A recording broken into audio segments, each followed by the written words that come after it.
মার খেদমত করেন, মার সেবা করেন। এইদিকে মদিনায় আমার নবী দয়ার নবী মদিনাতুল মুনাওয়ারায় আসার জন্য ওয়াজ করুনি, মায়ার নবীকে দেখার জন্য তিনি পাগল, কারণ তিনি তো মায়ার নবীর আশিক। মাকে বলতেছেন, মা গো আমি তো মদিনায় যেতে চাই, আমার মায়ার নবীর এক নজর দেখতে যাব। মা বলতেছে, বাজান তুমি তো নবীকে দেখতে যাবা, ভালো কথা, কিন্তু আমি মাকে কার কাছে রেখে যাইবা? আমি মার খেদমত কে করবি? আমি তো ঠিক মতো হাঁটতে পারি না, চলতে পারি না রে বাজার।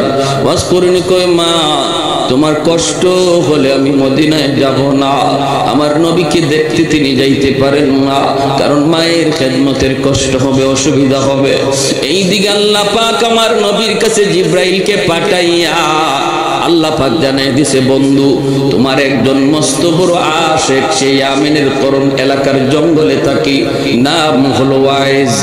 জানোনি সে তোমার কত বড় আশিক? সে মস্ত বড় আশিক, কিন্তু মার খেদমতের কারণে তোমাকে দেখতে পারে না। এ বন্ধু, মার খেদমতের নির্দেশ তো আমি আল্লাহ দিয়েছি, আমার নির্দেশ মানতে যায় তোমাকে দেখতে পারে না। এজন্য আমি আল্লাহ তার মার দোয়ার বদৌলতে তারে জগতের শ্রেষ্ঠ ওলিদের খাতায় নাম লিখে দিছি। তার মা হাত উঠায় কইছে, মালিক আমার ওয়াজের জন্য আমি কিছুই দিতে পারি না, কিন্তু এই দুইটা হাত তোমার দরবারে উঠায় দিলা। আল্লাহ আমার ওয়াজকে তুমি শুধু ওলি বানাইলে আমি খুশি না গো মালিক, জগতের ওলিদের সরদার তুমি বানায় দিও। আল্লাহ পাক রব্বুল আলামিন কয়, বন্ধু আমি তারে জগতের ওলিদের শ্রেষ্ঠ ওলি বানায় দিছি, সে তোমার মস্ত বড় আশিক। শুধু সে আশিক নয়, আমি তারে মুস্তাজাবুদ দাওয়া বানায় দিছি। সে হাত উঠাইতে দেরি হয়, কিছু চাইতে দেরি হয়, কবুল হতে দেরি হয় না। মুস্তাজাবুদ দাওয়া কাকে বলে? যে হাত তুলতে দেরি, কবুল হতে দেরি হয় না। যুবক একটু দিল দিয়ে কথাগুলো শোনো। আল্লাহ নবী রহমতের নবী খবর পাইলেন, খবর পায় মায়ের নবী অসুস্থ। নবী বুঝতেছেন নবী দুনিয়ায় আর বেশি দিন থাকবেন না। ওই অবস্থায় নবী বলেন, ওমর কোথায়? আলী দিকে আসো, শোনো আমি একটা সংবাদ দিয়া যাই, একটা খবর দিয়ে যাই। আমার একজন মস্ত বড় আশিক ইয়ামেনের করণ এলাকার জঙ্গলে থাকে, নাম হলো ওয়াইজ। ওমর আমার আল্লাহ আমাকে জানাইছেন সে আমার মস্ত বড় আশিক।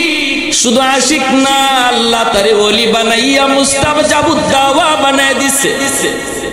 এ ওমর আমার ইন্তেকালের পর আমার পরনের জুব্বাটা আমি তাকে হাদিয়া দিলাম, হাদিয়া। আমার ইন্তেকালের পর এই জুব্বাটা নিয়ে তুমি তার সন্ধানে বের হবা, ইয়ামেনের করণ এলাকার জঙ্গলে যায় তুমি তারে তালাশ করবা, তালাশ কইরা আমার পরনের এই জুব্বাটা তুমি তারে দিয়ে দিবা। জানোনি এত বড় মাকাম, এত বড় মর্যাদা সে কেমনে লাভ করেছে? শুধু মাত্র মার দোয়ার বদৌলতে। হযরত ওমর কয়, নবী গো চিনবো কেমন করে? আল্লাহ নবী কয়, তার চেহারাটা এমন, তার বডিটা এমন, তার চুলটা এমন, তার হাতটা এমন, তার পাটা এমন, হাতের ডান হাতের তালুতে একটা সাদা দাগ দেখতে পাইবা। হযরত ওমর কয়, ইয়া রাসূলুল্লাহ আপনি নিজে বলতেছেন সে কোনোদিন আপনাকে দেখে নাই, আপনিও তারে দেখেন নাই গো নবী, কেমন করে তার চেহারার পরিচয় দিচ্ছেন, বডির পরিচয় দিতেছেন? আল্লাহর নবী রহমতের নবী কয়, ওমর রে আমার আশিক স্বপ্ন যুগে আল্লাহ আমাকে বহুবার দেখায়া দিছে। মান রাআনি ফিল মানাম ফাকাদ রাআনি ফাইন্নাশ শাইতানা লা ইয়াতামাসসালু বি। আল্লাহর নবী রহমতের নবী বলেন, কেউ যদি স্বপ্নে আমি নবীকে দেখে যেন সে বাস্তবেই আমাকে দেখলো, আর যে স্বপ্নে নবীকে দেখলো তার জন্য জাহান্নাম হারাম হয়ে যায়। আল্লাহর নবীর স্বপ্নে যে দেখবে তার জন্য জান্নাত ওয়াজিব হয়ে যাবে, জাহান্নাম হারাম হয়ে যাবে। নবীকে স্বপ্ন দেখার একটা বহুত বড় আমল বুজুর্গানে কেরাম বলছেন, ঘুমানোর আগে যদি কেউ রেগুলার প্রতিদিন এশার নামাজ পড়া যখন ঘুমায় 100 বার দুরূদ শরীফ পড়া যদি সে ঘুমায়, 100 বার দুরূদ শরীফ পড়া যদি কেউ ঘুমায় প্রতিদিন, তাহলে ফুকাহাগণ সুফিয়ানে কেরামগণ বলেন মৃত্যুর আগে আগে আল্লাহ তারে স্বপ্ন যুগে নবীর স্বপ্নে দেখায় দেবে। পারবো না এই আমলটা করতাম ইনশাআল্লাহ। ছোট্ট দুরূদ শরীফ, ছোট্ট লম্বা দুরূদ শরীফ পড়া লাগবে না। সাল্লাল্লাহু আলাইহি ওয়াসাল্লাম, সাল্লাল্লাহু আলাইহি ওয়াসাল্লাম, কোন সবাই সাল্লাল্লাহু আলাইহি ওয়াসাল্লাম, এই দুরূদ শরীফ হয়ে গেল। সাল্লাল্লাহু আলাইহি ওয়াসাল্লাম একবার, আবার সাল্লাল্লাহু আলাইহি ওয়াসাল্লাম দুইবার, আবার সাল্লাল্লাহু আলাইহি ওয়াসাল্লাম তিনবার। এভাবে আপনি একটা কিলিয়া তাসবিহ দানা লইয়া 100 বার প্রতি রাত ঘুমাইবার আগে পয়রা পয়রা ঘুমাইয়েন। আল্লাহ আপনাকে ঘুমন্ত অবস্থায় স্বপ্নে নবীর সাথে দিদার নসিব করাই দিবেন। হযরত ওমর ফারুক রাদিয়াল্লাহু তাআলা আনহু কয় ইয়া রাসূলুল্লাহ কেমনে দেখলেন? নবী বলেন স্বপ্ন যুগে আল্লাহ আমাকে দেখায় দিছে আল্লাহর নবীর পরনের জুব্বা। হযরত ওমর নবীর ইন্তেকালের পর এই জুব্বা নিয়ে তিনি রওনা দিয়ে দিলেন। সঙ্গে আছেন আলী। ইয়ামেন ঢুকলেন, করণ এলাকায় আসলেন। মানুষকে জিজ্ঞেস করেন তোমরা ওয়াইজ নামে কাউরে চিনোনি? কেউ কয় না, চিনি না, চিনি না। একজন রাখাল কয় হ, একজন ওয়াইজ নামে একটা লোক আছে, আমরা যারে পাগল বলে ডাকি, জঙ্গলের ভিতরে থাকি, সাধারণভাবে আমাদের মতো চলাফেরা করে না, জঙ্গলের ভিতরেই তাকে একটা উটরাখালি করে। আর তার মা আছে বৃদ্ধা মা, মাকে নিয়ে ওখানে একটা ঝুপড়ির মধ্যে থাকে। মাঝে মাঝে তার জঙ্গলের ভিতরে সেজদারত অবস্থায় কানতে শোনা যায়, সেজদারত অবস্থায় তারে কানতে শোনা যায়। যখনই সে সেজদায় কান্দে গো, তখনই আমাদের পশু, আমাদের উটগুলিও কান্না শুরু করে, খানা তারা বন্ধ করে দেয়। তার কান্নার সাথে সাথে পশু পাখিগুলি স্তব্ধ হয়ে যায়। হযরত ওমর ফারুক রাদিয়াল্লাহু তাআলা আনহু বলেন আলী চলো তাহলে ওই দিকে আমরা যাই, হয়তো আমরা তার সন্ধান পেয়ে গেছি আলী। হযরত ওমর তিনি চলে আসলেন জঙ্গলের ভিতরে, খুঁজতে খুঁজতে পেয়ে গেলেন, পাইলেন। হযরত ওমর তার চেহারার দিকে তাকান, বডির দিকে তাকান, চুলগুলির দিকে তাকান। তাকে হযরত ওমর তিনি দেখতেছেন আল্লাহর নবীর বলে দেওয়া বিবরণ 100 তার সাথে মিলতেছে। তখনই হযরত ওমর বলে আপনার নাম ওয়াইস, আল্লাহর নবী আপনার কাছে আমাদেরকে পাঠাইছেন। এই কথা বলতে ওয়াজ করেনি, নবীজি ওয়াজের কাছে আপনাদেরকে পাঠাইছেন, আমি সেই ওয়াইজ না। আল্লাহু আকবার জোরে কর। আমি এত বড় হতে পারি না, এত বড় হতে পারি নাই যে আমার খুঁজে নবী লোক পাঠায় দিবে। সুবহানাল্লাহ। খাঁটি আল্লাহওয়ালারা তাদের উইলায়াতকে গোপন রাখতে চায়, ঠিক কি না? খাঁটি আল্লাহর ওলি যারা সবসময় গোপন থাকাকে পছন্দ করে, প্রকাশ হতে চায় না। আর বেজাল যেখানে আছে এখানে খালি ফটর ফটর ফটর, বেজাল যেখানে আছে এখানে খালি অ্যাডভার্টাইজ, এখানে খালি সাইনবোর্ড, এখানে খালি ব্যানার। আছে না নাই? আশিকে রসুল, মাহবুবে খুদা, গাউসে হামদানি, কুতুবে রব্বানি, সারাশল্য সুলতানি, নাম আর খুঁজে পাওয়া যায় না। কিরে নাম কই? নাম দিয়ে কি হইব? টাইটেল ফর টাইটেল দেখো না, নাম দিয়ে কি হইব? কিন্তু খাঁটি আল্লাহর ওলি যারা এরা নামের আগে পিছে তো টাইটেল লাগায় না, ঠিক কিনা জোরে কান? উজানি পীর সাহেব রাহিমাহুল্লাহ, কারি ইব্রাহিম সাহেব, আল্লাহর ওলির নামের আগে এমন কোন টাইটেল ছিল না, ঠিক কিনা? কোন টাইটেল ছিল না। চারুনের পীর আল্লাহর ওলি দুনিয়াতে নাই, নামের আগে টাইটেল ছিল না, এখনো আছে, নামের আগে তাদের কোনো টাইটেল নাই। বোঝা গেল খাঁটি জিনিসের টাইটেল লাগে না, বেজাল জিনিসের টাইটেল লাগে, ঠিক কিনা? ভাইরা বন্ধুরা, জন্য বলতেছিলাম মনোযোগ দিয়ে শুনো। যেই মাত্র দেখা যায় হযরত ওমর নিজের পরিচয় দিয়া বলতেছেন, আমি হলাম আল্লাহর নবীর সাহাবী ওমর, ইনি হলেন নবীর সাহাবী আলী। আমার নবী, দয়ার নবী, তিনি দুনিয়াতে নাই, নবী ইন্তেকাল করেছেন। আল্লাহর নবী ইন্তেকালের খবর পেয়ে ওয়াজ করেনি কাঁদতে শুরু করলেন। এরপরে বলতেছেন, মায়ার নবী তার পরনের জুব্বাটা আপনাকে হাদিয়া দিয়ে দিছেন। ও আল্লাহর ওলি, নিজের আর গোপন রাখেন না, কি এমন নেক আমল করেছেন গো? নবীর পরনের জুব্বা পাওয়ার জন্য আমি ওমর পাগল ছিলাম, আবু বকর পাগল ছিল, উসমান পাগল ছিল, আলী পাগল ছিল, সালমান ফারসি পাগল ছিল। ডাইনে বামে সারা জীবন নবীর সাথে তাইকা জীবন কাটায় দিলাম, কিন্তু নবীজির ইন্তেকালের আগে পরনের জুব্বা আমরা কেউ পাইলাম না। পাইলেন আপনি, যিনি নবীকে কোনোদিন দেখলেন না। এমন কি আমল করেছেন একটু বলুন। আমার নবী যা বলেছেন, আপনার মায়ের দোয়া, কোথায় আপনার মা? এই আল্লাহর বান্দির চেহারা মুবারক একটু দেখা। আর একটু জোরে কন্যা সুবহানাল্লাহ। আপনার ডান হাতটা একটু দেখতে চাই। এই ডান হাতটা হাতের মধ্যে নিয়ে দেখেন, তালুর মধ্যে সাদা একটা দাগ দেখা যায়। এমনি হযরত ওমর কোন আর আপনি গোপন করবেন না। নবী এই বিবরণ দিয়েছেন, 100 মিলে গেছে। আর মায়ার নবী বলেছেন, এই জুব্বাটা আপনি পরবেন, পয়রা আল্লাহর কাছে একটু সুপারিশ করবেন তার উম্মতের জন্য, গুনাহগার উম্মতের জন্য একটু সুপারিশ করতেন। কারণ নবী আমাদেরকে জানাইছেন, আপনি নাকি মুস্তাজাবুদ দাওয়া, আপনি হাত তুলতে দেরি হয়, আমার আল্লাহ কবুল করতে দেরি হয় না। ওয়াসকুরুনি,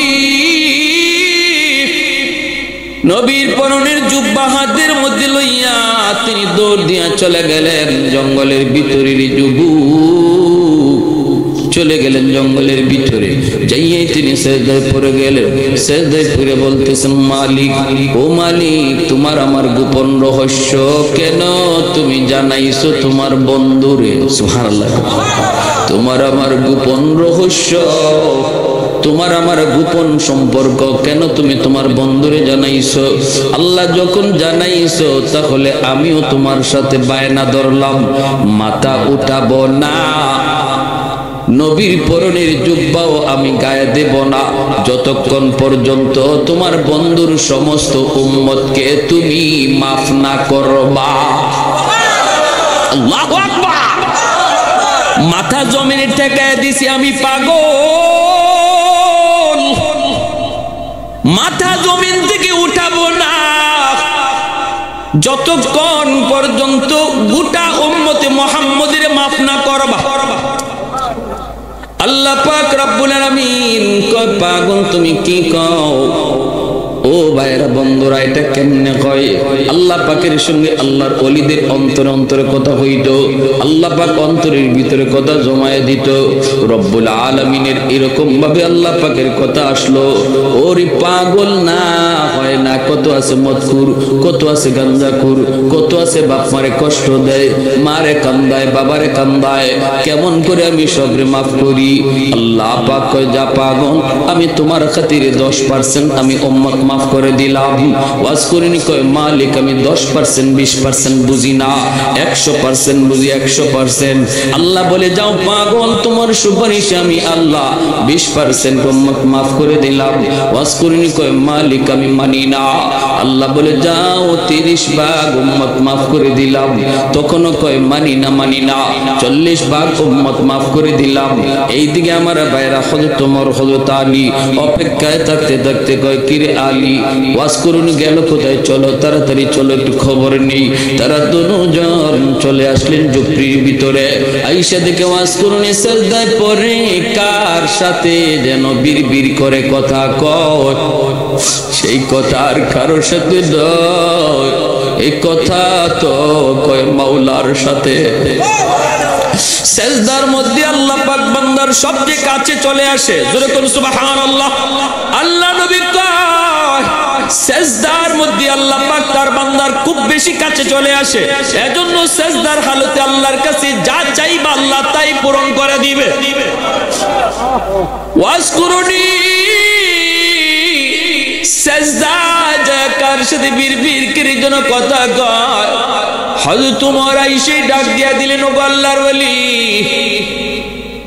কোথায় আমাদেরকে রেখে আপনি চলে আসলেন? যেই মাত্র ডাকটা দিলেন সাথে সাথে আল্লাহর সাথে কথা কওয়ার যে লাইন ছিল, লাইনটা কাট আপ হয়ে গেছে।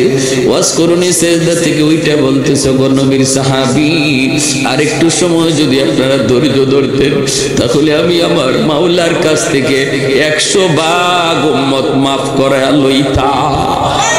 मैं तालिब मौला हूँ मेरे इश्क़ निराला, मैं तालिब मौला हूँ मेरे इश्क़ निराला, है जुमला जहाँ जिनके तजल्ली से उजाला, है जुमला जहाँ जिनके तजल्ली से उजाला, मगर जो जहाँ गैर खुदा यार नदरम, जुज़े याद खुदा ही दिगर कार नदरम, जुज़े याद खुदा ही दिगर कार नदरम, मा मस्त सुबह।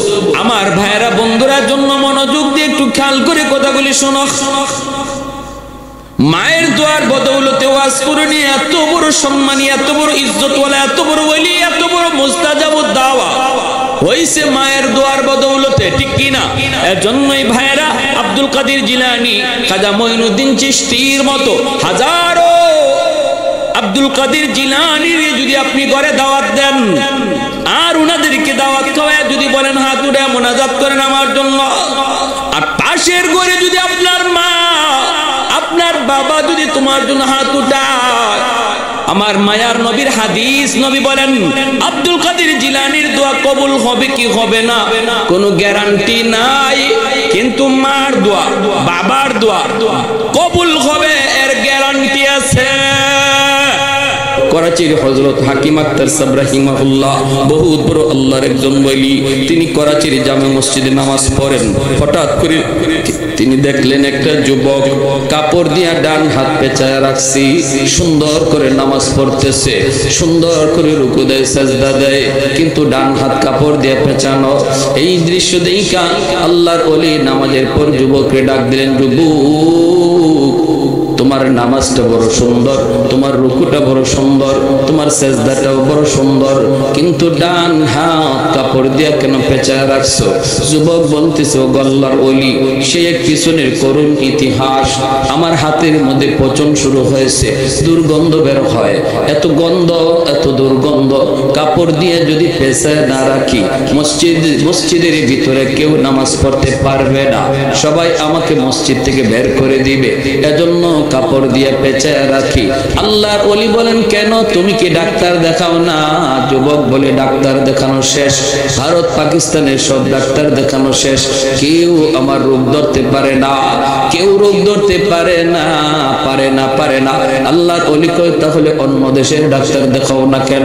এমনি যুবক চুকির পানিটা চাইরা কান্দে আর বলতেছে, আল্লাহর ওলি, আমার বিশ্বাস হয়ে গেছে তামাম দুনিয়ার সমস্ত ডাক্তার যদি দেখানো হয় তবুও আমার রোগ ভালো হবে না, কারণ আমার আগুন লাগছে আসমানে, পানি যদি দেই জমিনে কোনদিন আগুন নিভবে না। আগুন লাগছে শেরপুর, পানি দেই ফরিদপুর, কোনদিন আগুন নিভবে না। আমার অসুস্থতা হলো, আমার রোগ হলো আসমানে, চিকিৎসা চলছে জমিনে, কোনদিন আমার রোগ ভালো হবে না। আল্লাহর ওলি করাচির হযরত হাকিম আক্তার সাহেব রাহিমাহুল্লাহ তিনি বলতেছেন, বাবা কি ঘটনা বলো? এই কথা বলতেই যুবক কান্না শুরু করে দিছে।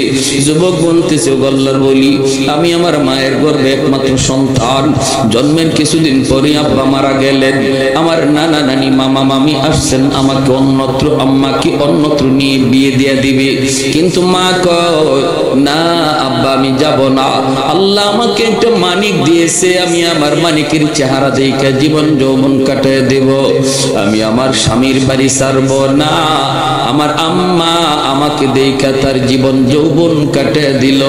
মানুষের বাড়িতে কাজকর্ম কইরা আত্মীয় স্বজনের কাছ থেকে ধার আইনা আইনা আমার আম্মা আমাকে লেখাপড়া করাইলো।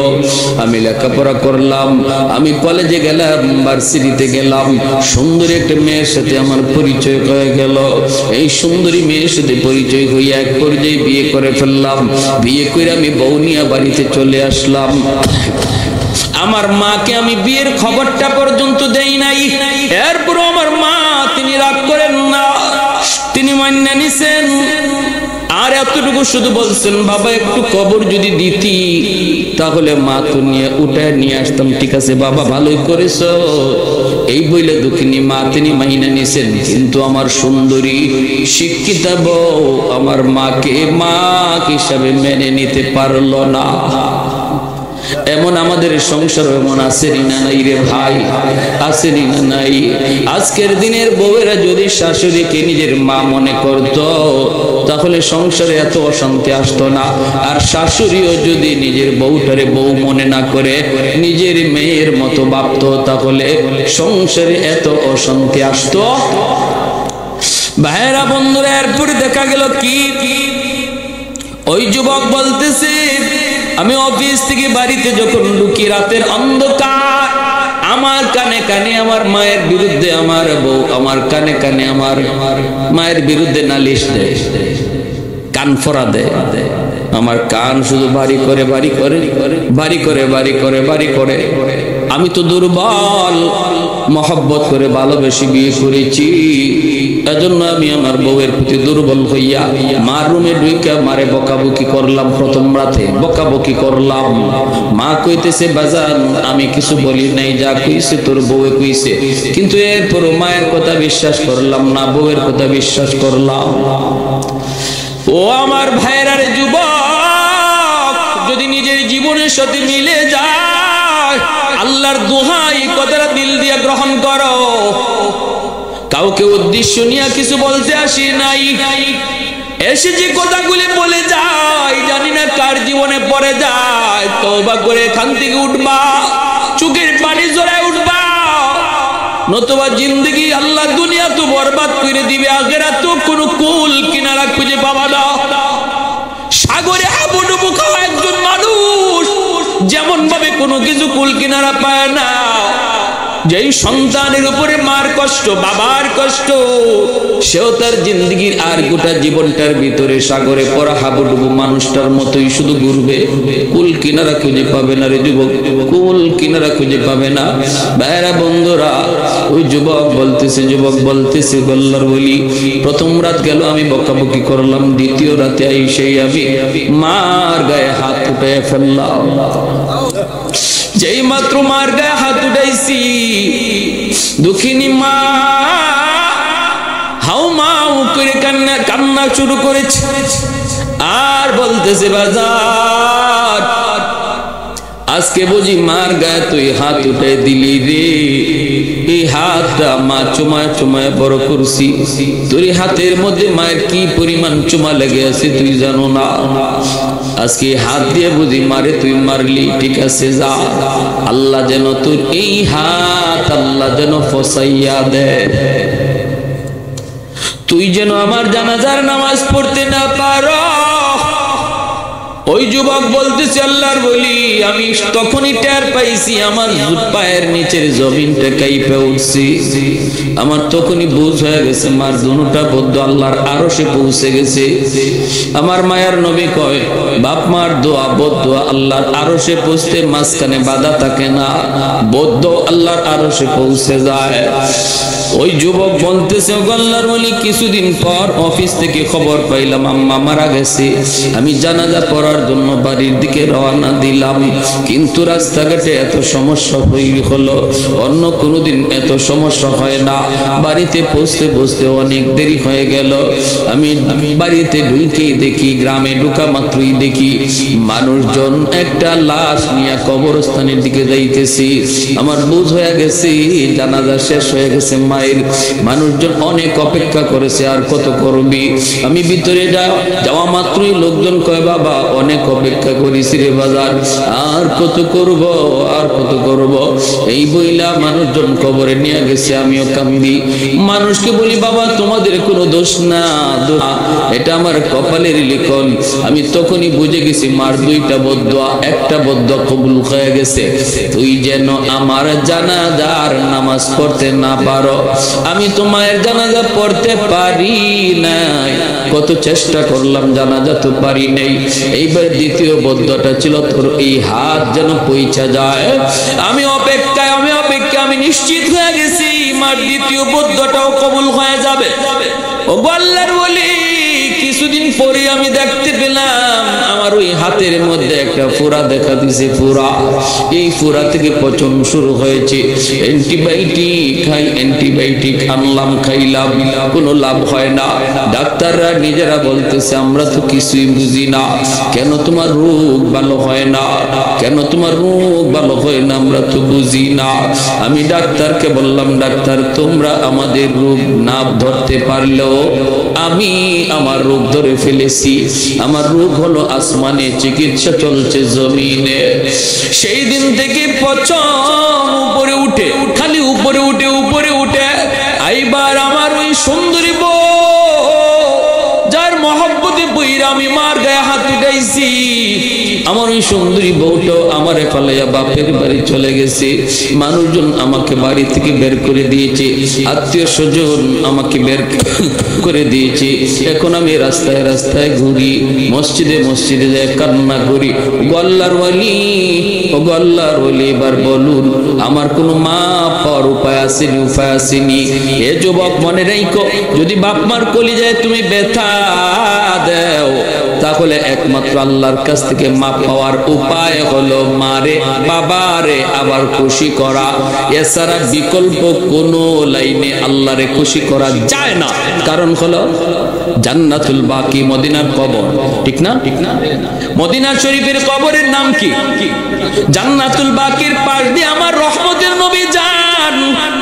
সাহাবায়ে কেরাম নবীর সাথে হঠাৎ করে আল্লাহর নবী অন্তর চোখে দেখতে পেলেন একটা যুবক কবরের ভিতরে আযাব ভোগ করতেছে, আগুনে পড়তেছে, সাপের কামড় খাইতেছে, মা মা কয়া চিৎকার করে কাঁদতেছে। আল্লাহর নবীকে আল্লাহ পাক দেখায় দিছে, সাহাবীরা দেখে না। কবরের আযাব আছে, আল্লাহ মানুষকে দেখায় না। কেন দেখায় না? যদি মানুষকে আল্লাহ কবরের আযাব দেখাইতো, তাহলে কবরের পাশ দিয়া কেউ সাহস করে যাইতো না। রাতের বেলা দূরের কথা, দিনের বেলাও কেউ কবরের পাশ দিয়া যাওয়ার সাহস করতো না। কবরস্থান দেখা যায়, এতটুকু দূরেও কেউ বাড়ি বানাইতো না যদি কবরের আযাব আল্লাহ মানুষকে দেখাইতো। দুনিয়ার নিজাম উল্টা পাল্টা হয়ে যাইতো। এজন্য মানুষকে আল্লাহ পাক কবরের আযাব দেখায় না। কিন্তু গরু ছাগল কবরের আযাব টের পায়। মাঝে মাঝে দেখবেন কবরস্থান থেকে গরু ছাগল দৌড় দেয়। আল্লাহ নবী রহমতের নবী কয় সাহাবীরা, আমি দেখতেছি যুবকেরা